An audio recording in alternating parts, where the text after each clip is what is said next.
Wade waxaan kula wadaagi doonaa gabadhan oo lagu magacaabo Ceesay Baby oo inta ugu badan muuqaalo aad u wanaagsan iska soo duubi jirtay kuna nool dalka Kenya, gaar ahaan laamiga iyadoo fadhiso ee meel ku ganacsanayso suuq ayay iska soo duubi jirtay muuqaalo fiican oo aad u qurux badan.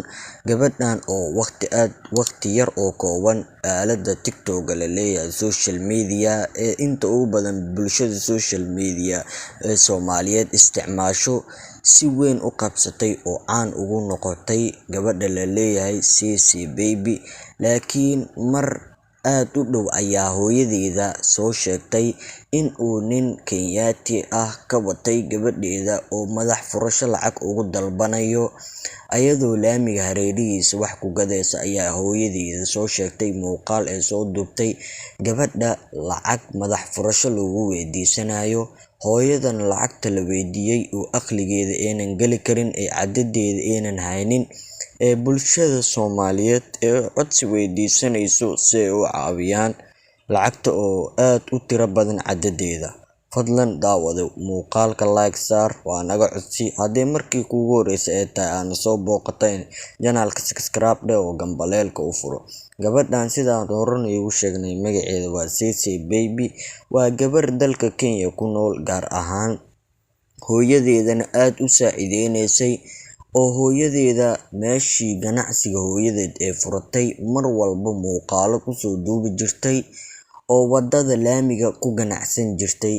Hooyadeeda oo markii ugu dambeysay gabadha ayadoo ganacsanayso maalin cad ayadoo ay tahay nin Kenyaati in uu gaari keensaday oo gaarigii ku ritay uu watay oo qof wax ka qabta la'san yahay uu soo wacay uu dhahay haddaad gabadhaada ratid waa lacag intaas oo madax furasho waa in aa ii keentaa, aniga gabadhaadana wax igama quseeyo, lacagta haddaad ii keeni weysidna sidaan doono ayaan ka yeelanayaa. Lacagta oo caddadeeda sheegtay oo aad u tiro badan daawade eena hooyada meel ay ka keentay ee la'san tahay ee kistaas qutulyoonka ee gabadha ee gadi jirtay oo qutulyoonkooda kasoo xaroon jiray lacagtaas oo intaas caddadeeda badan oo la weydiiyay meel ay ka keentay ee la'san tahay. Bulshada Soomaaliyeed ee codsi u soo bandhigatay ee leedahay halii caawiyo. Ummadda muslimiinta ayaa codsi u soo dhiganaya gabadheeda TikTok-geeda muuqaal ee hooyadeeda ku hadlaysa la soo geliyay ee bulshada Soomaaliyeed codsi u soo bandhigatay. Bal maamada aan u duceeyno commentiga aan u daan fadlan muuqaalka like saar, hooyadan Soomaaliyeedna u duceeya in ay gabadheeda Ilaahay u sahlo. Soo dhawow daawade muuqaal ayaan kula wadaagi doonaa. Soo dhawow daawade.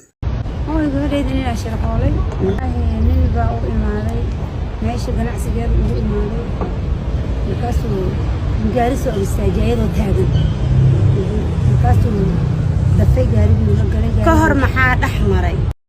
Waxaan si sharaf leh kaaga codsanayaa haddaad muuqaalka soo daawato fadlan waa naga codsi janaalka noo qurxi. haddii Soomaalinimo jirto janaalka subscribe noo dheh gambaleelkana u furo. waa intaasoo kaliya codsigeena daawade. hanaga tagin daawade, muuqaalkana noo like garee.